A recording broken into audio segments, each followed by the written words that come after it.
पहले चरण के रण में आप सभी का बहुत स्वागत है। आपके साथ मैं हूं नलिनी पांडे। लोकसभा चुनाव में आज से 47 दिन के महापर्व की शुरुआत हो गई है और देश भर में पहले चरण के लिए वोटिंग लगातार जारी है, जिसमें यूपी की 8 और उत्तराखंड की सभी 5 सीटों पर लगातार मतदान हो रहे हैं।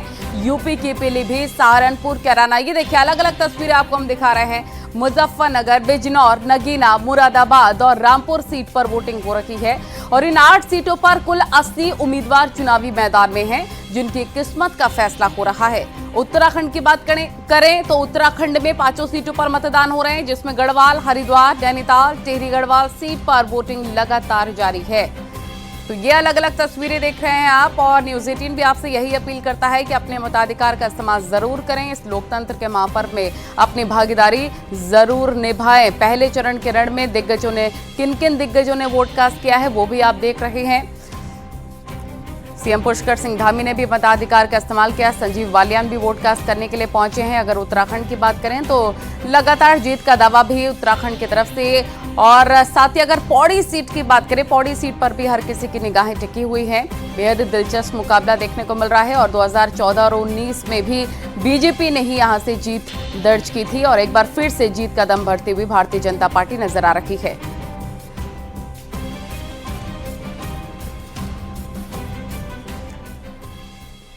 तो देखिए पहले चरण की वोटिंग को लेकर क्या है सहारनपुर का हाल, ग्राउंड जीरो पर मौजूद न्यूज़ 18 की टीम से जानिए। लोकसभा सीटों के लिए ताबड़तोड़ मतदान चल रहा है। सहारनपुर लोकसभा क्षेत्र के लिए भी जबरदस्त पोलिंग हो रही है। इन तस्वीरों में आप देखिए कि किस तरह से आदर्श मतदान केंद्र बनाया गया है और जनता अपने मताधिकार का प्रयोग करने के लिए उत्साहित है। निश्चित तौर पर सहारनपुर लोकसभा क्षेत्र की जनता अपना मतदान कर रही है, अपने सबसे बड़े अधिकार का प्रयोग कर रही है। आदर्श मतदान केंद्र के अंदर हम दाखिल हो रहे हैं और ये तस्वीर देखिए, लोकतंत्र की बेहद ही खूबसूरत तस्वीर है। सभी अपने अपने मताधिकार का प्रयोग कर रहे हैं। दूसरी तरफ की तस्वीरें दिखाइए कि किस तरह से यहाँ पर मतदान हो रहा है और पोलिंग परसेंटेज यकीनन बहुत अच्छा होने वाला है। तस्वीरें, पुलिसकर्मी भी यहाँ बैठे हुए हैं और यहाँ सिक्योरिटी का भी प्रॉपर बंदोबस्त किए गए हैं। यह आदर्श मतदान केंद्र है। दूसरी तरफ की तस्वीरें दिखाइए कि इधर कतारें लगातार लगी हुई हैं, लोग आ रहे हैं, अपने मताधिकार का प्रयोग कर रहे हैं, अपनी सबसे बड़ी ताकत का प्रयोग कर रहे हैं और सहारनपुर लोकसभा क्षेत्र की जनता अपने मताधिकार का प्रयोग करने के लिए उत्साहित है। उमंग और उल्लास के साथ मतदान यहाँ पर हो रहा है और यकीनन शाम तक ये मतदान होगा। और पोलिंग परसेंटेज की बात की जाए तो 2014 में सहारनपुर लोकसभा क्षेत्र का पोलिंग परसेंटेज नियर अबाउट 74% के आसपास था।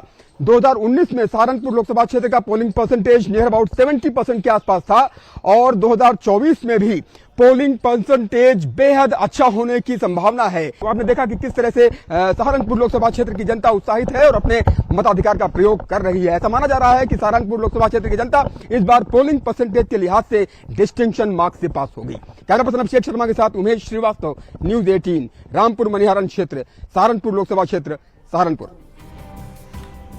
तो देखिए वोटिंग को लेकर बिजनौर का भी हाल आपको हम बता देते हैं। वोटिंग को लेकर मतदाताओं में उत्साह कितना है, ग्राउंड जीरो से जानिए। पर जमकर वोटिंग हुई। दोपहर तक लगभग 40% से ज्यादा वोट हरिद्वार की सीट पर पड़े। डोईवाला की अगर बात करें तो ये तस्वीरें आपके मेरे पीछे यहां पर देख पाएंगे। यहां पर वोटर्स दिन में लगभग 2:30 बजे बहुत कम संख्या में पहुंचे। हालांकि सुबह यहां पर बड़ी संख्या में वोटर पहुंचे थे, तो गर्मी का असर भी कहीं ना कहीं दिन के वक्त पर मतदान पर पड़ा है। हालांकि सुबह से अगर देखें तो एक अच्छी खासी संख्या वोटर्स की यहां पर रही और हरिद्वार सीट को बेहद अहम सीट माना जा रहा है। बीजेपी के उम्मीदवार यहां पर पूर्व मुख्यमंत्री त्रिवेंद्र सिंह रावत हैं, कांग्रेस के उम्मीदवार पूर्व मुख्यमंत्री हरीश रावत के बेटे वीरेंद्र रावत हैं, वहीं बीएसपी ने मौलाना जमील अहमद को अपना कैंडिडेट बनाया है। तो हरिद्वार का फैसला किसके साथ जाएगा ये शाम 5 बजे तक ईवीएम में पूरी तरीके से कैद हो जाएगा। कैमरा पर्सन संदीप नेगी के साथ दीपांकर भट्ट, न्यूज़ 18 हरिद्वार।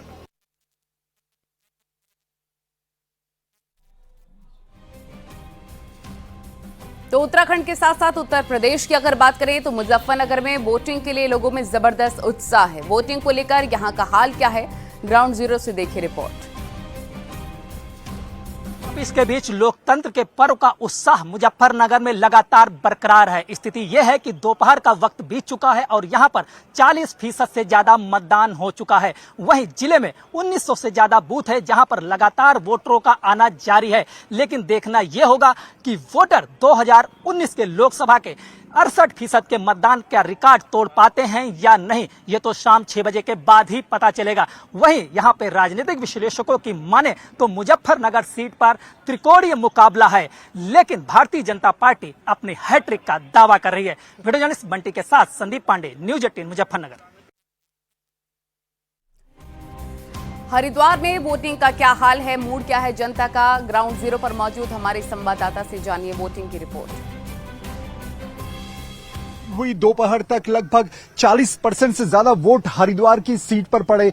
डोईवाला की अगर बात करें तो ये तस्वीरें आपके मेरे पीछे यहां पर देख पाएंगे। यहां पर वोटर्स दिन में लगभग 2:30 बजे बहुत कम संख्या में पहुंचे। हालांकि सुबह यहां पर बड़ी संख्या में वोटर पहुंचे थे, तो गर्मी का असर भी कहीं ना कहीं दिन के वक्त पर मतदान पर पड़ा है। हालांकि सुबह से अगर देखें तो एक अच्छी खासी संख्या वोटर्स की यहां पर रही और हरिद्वार सीट को बेहद अहम सीट माना जा रहा है। बीजेपी के उम्मीदवार यहां पर पूर्व मुख्यमंत्री त्रिवेंद्र सिंह रावत हैं, कांग्रेस के उम्मीदवार पूर्व मुख्यमंत्री हरीश रावत के बेटे वीरेंद्र रावत हैं। वहीं बीएसपी ने मौलाना जमील अहमद को अपना कैंडिडेट बनाया। तो हरिद्वार का फैसला किसके साथ जाएगा, ये शाम 5 बजे तक ईवीएम में पूरी तरीके से कैद हो जाएगा। कैमरा पर्सन संदीप नेगी के साथ दीपांकर भट्ट, न्यूज 18 हरिद्वार। और अगर रामपुर की बात करें तो रामपुर में अभी तक अन्य सीटों की अपेक्षा सबसे कम वोटिंग प्रतिशत रहा है। यहां पर वोटिंग का हाल क्या है, ग्राउंड जीरो से न्यूज 18 की रिपोर्ट देखिए। देश की सबसे चर्चित लोकसभा सीट रामपुर में मतदान लगातार जारी है। लोग लगातार आ रहे हैं। इस वक्त मैं रजा इंटर कॉलेज पोलिंग बूथ पर हूं। यहां पर आप देख सकते हैं कि पूरी तैयारियां हैं और सिक्योरिटी भी आपको यहां देखने को मिल रही होगी। लोग लगातार आ रहे हैं, मतदान कर रहे हैं। अगर रामपुर की बात की जाए तो चाकू के लिए जो रामपुर फेमस है, इस बार ये भी देखा जा रहा है कि आजम खान की जो 5 दशक की जो सियासत की हम बात कर सकते हैं, वो भी कहीं ना कहीं रामपुरी चाकू की तरह है, चाकू के नोक पर है।